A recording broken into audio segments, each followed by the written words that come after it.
இந்த வீட்ல இருக்கிற டாப் 5 அவர்களுக்காக என்ன அப்படின்னு வந்தா சபரி வந்து அது திவ்யா சொல்றேன் விக்ரல்ஸ் ஒரு மிகப்பெரிய ஒரு உதாரணமா இருந்தது. அது எல்லாமே இந்த பிளான். நண்பர்கள் அனைவருக்கும் வணக்கம். இன்னைக்கான செகண்ட் ப்ரோமோவை ரிலீஸ் பண்ணிருக்காங்க. இந்த ப்ரோமோல என்னெல்லாம் நடந்தது அப்படின்றத பத்தி பார்க்கலாம். அதுக்கு முன்னாடி வீடியோக்கு ஒரு லைக் போடுங்க. ரெக்வஸ்டா தான் இந்த விஷயத்தை கேட்கிறேன். நீங்க லைக் போட்டீங்கன்னா இந்த வீடியோ புஷ் ஆகி இன்னும் நிறைய பேர்கிட்ட போய் சேரும். ஸோ பாக்குறவங்க லைக் போடாம பாக்குறீங்கன்னா தயவு செஞ்சு ஒரு லைக்கை போட்டு கண்டினியூ பண்ணுங்க. இன்னும் நம்ம சேனலை சப்ஸ்கிரைப் பண்ணாம இருக்கீங்கன்னா சப்ஸ்கிரைபும் பண்ணி வச்சுக்கோங்க. இப்போ கண்டென்ட்டுக்குள்ள வந்துடலாம்.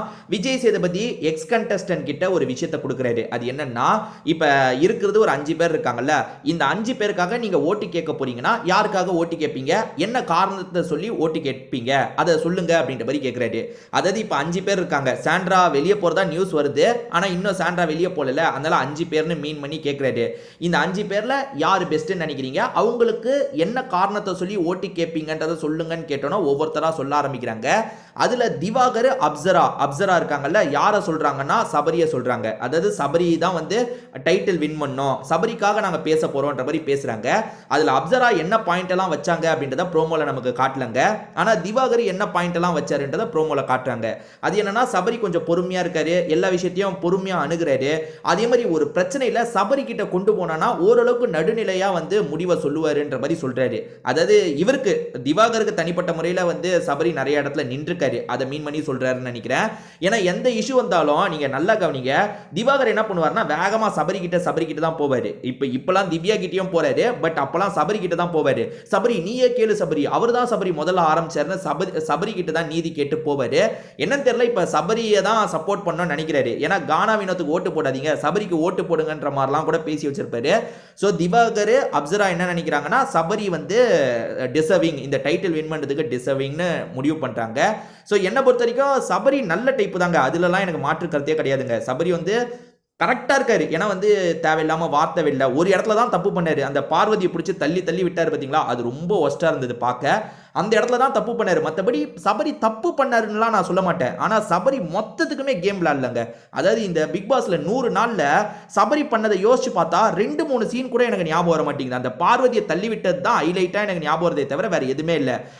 ஒரு வாட்டி ஜித்தன் ரமேஷ் வந்தார் பார்த்தீங்களா, அவர் எதுவுமே பண்ணியிருக்க மாட்டார். சரவண விக்ரம் வந்தார் பார்த்தீங்களா, அவர் எதுவுமே பண்ணியிருக்க மாட்டார். அதே மாதிரி தான் சபரி நல்லவர் தான், அதுலலாம் நம்மளுக்கு மாற்று கருத்து இல்லை, நல்லவர் தான். பட் வந்து எதுவுமே பண்ணலன்றது தான் என் குற்றச்சாட்டு. ஸோ அதனால தான் நான் ஃபைனலில் வர்றதுக்கு சபரி டிசர்விங் இல்லைன்னு நான் நினைக்கிறேன். இது என்னோட கருத்து. உங்க கருத்தை பத்தியும் சொல்லுங்க. அடுத்ததா ஒவ்வொருத்தரா சொல்றத பார்ப்போமா. பிரவீன் காந்தி சாண்ட்ராவோட பேரை சொல்றாரு. ஷாக் ஆயிட்டங்க. பிரவீன் காந்தி சாண்ட்ரா கிட்ட அப்படி என்ன பிளஸ் பார்த்தாருன்னு தெரியல. சரி, அவர் சொல்ற ரீசனை நமக்கு காட்டல. அவர் சொல்லியிருந்தா என்ன சொல்லியிருக்க வாய்ப்பு இருக்குன்னு நானே கெஸ் பண்ணி சொல்லவா. அவங்களுக்கு ஒரு 40 வயசு ஆயிடுச்சு சார், 2 குழந்தைங்களோட அம்மா சார், இருந்தாலும் போல்டா விளையாண்டாங்க அப்படின்னு ஏதாவது உருட்டு தான் வாய்ப்பு இருக்கு. மற்றபடி சாண்ட்ராக்கு சொல்றதுக்குலாம் ஒரு பாயிண்ட்டும் கிடையாது. சாண்ட்ரா பெஸ்ட், ஜெயிக்கணும்னு சொல்றதுக்கு ஒரு பாயிண்ட்டும் எனக்கு தெரிஞ்சு இல்ல. சரி, கெமி யாரை சொல்றாங்கன்னா திவ்யாவை சொல்றாங்க. அதுக்காக என்ன பாயிண்ட், அதாவது திவ்யா வந்து நல்லா விளையாடுறாங்க அப்படி இப்படின்னு என்ன பாயிண்ட சொன்னாங்கன்றது நமக்கு தெரியல. ஆனா திவ்யாக்காக நான் ஓட்டி கேட்க போறேன்ற மாதிரி கெமி பேசுறாங்க. அடுத்ததா பிரவீன் ராஜ் வந்து விக்ரம்காக பேசுறாரு. அதாவது விக்ரம் வந்து வந்தாரு, நல்லா கேம் பண்ணாரு, இவர மாதிரி ஆளுங்க ஜெயிச்சா இன்னும் நிறைய பேருக்கு மோட்டிவேஷனலா இருக்கும், அப்படி இருக்கும் இப்படி இருக்கும்னு என்னென்னமோ சொல்றாரு. எக்ஸாக்டா என்ன சொல்றாருன்றதையே நம்ம புரிஞ்சுக்க முடியல. அதாவது ஸ்கிராச்ல இருந்து வந்தாருன்ற மாதிரிலாம் என்னமோ சொல்றாரு. ஸ்கிராச் எல்லாம் கிடையாது. விக்ரமை பொறுத்த வரைக்கும் ஒரு பெரிய டீமே வேலை பார்த்துட்டு இருக்காங்க. விக்ரம்க்கு நிறைய சப்போர்ட் கிடைக்குதுங்க. அது எப்படி சொல்றதுனே உங்களுக்கு தெரியல. விக்ரம் சாண்ட்ராக்கெல்லாம் ஏகப்பட்ட சப்போர்ட் கிடைக்குது. யார்கிட்ட இருந்து தானே கேக்குறீங்க, பின்ன விஜய் சேதுபதி கிட்ட இருந்து தான் ஏகப்பட்ட சப்போர்ட் கிடைக்குது. அதாவது வந்து ஒரு தப்பை வந்து விஜய் பார்வதி பண்ணா கிடைக்கிற அடிக்கும் விக்ரம் பண்ணா கிடைக்கிற அடிக்கும் டிஃபரன்ஸ் இருக்கு. நீங்க நல்லா கவனிங்க. விஜய் பார்வதி இருந்த வரைக்கும் அந்த தப்பை பண்ணியிருந்தாங்கன்னா போட்டு பொலன்னு விஜய் சேதுபதி பொழப்பாரு. அன்னைக்கு எபிசோடே விஜய் பார்வதி அடிக்கிறதா தான் இருக்கும். ஆனா அதே தப்பை விக்ரம் பண்ணா விக்ரமே வீக் டேஸ்ல கொஞ்சம் டைல்யூட் பண்ணிடுறாரு. அதாவது அந்த அந்த பிரச்சனையோட வீரியத்தை குறைச்சிடுறாரு. சாரி கேட்டு குறைச்சிருவாரு, பேசி குறைச்சிருவாரு, நான் பண்ணது தப்பு தான் ஒரு டிராமா பண்ணி குறைச்சிருவாரு. ஸோ விஜய் சேதுபதி கிட்ட வரும்போதும் விஜய் சேதுபதி இப்படி நீங்க பண்ணிருக்கலாமா விக்ரம், நீங்க இப்படி பண்ணிருக்க கூடாதுல விக்ரம், என்னதான் எப்படி அப்படி பேசுவீங்க விக்ரம்னு கேட்பாரு. ஏன் அப்படி பேசணும்னு கேட்க மாட்டாரு. நீங்க அப்படி பேசலாமா விக்ரம், நீங்க அப்படி பேசியிருக்க கூடாதுல விக்ரம்னு இவரு உட்காந்து அவருக்காக சப்போர்ட் பண்ணி பேசுவாரு. எனக்கு என்னமோ விக்ரம்க்கு பயங்கரமா சப்போர்ட் பண்ற மாதிரி தான் தெரியுது. சரி, அடுத்ததா வியானாவை பொறுத்த வரைக்கும் அரோராக்காக நான் கேட்க போறேன். ஏன்னா அரோரா அவளுக்குன்னு வெளியே ஒரு பேர் இருந்தது, அந்த பேரை டோட்டலா மாத்திட்டா, அது வந்து இதுல பாசிபிளா இருக்கு. ஸோ அவளுக்கு ஓட்டு போடுங்கன்னு வியானா சொல்றாங்க.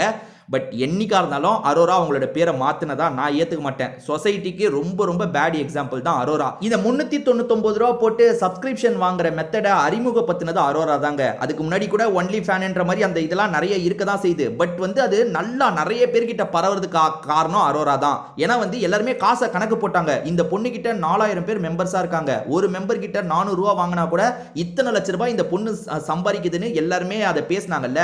நிறைய லேடிஸ் அதுக்கப்புறம் இறங்கிட்டாங்க. அதாவது செலிபிரிட்டியா இருக்கிற நிறைய லேடிஸ் பண்றாங்க. பேரை சொல்ல வேணாம், நிறைய பேர் பண்றாங்க.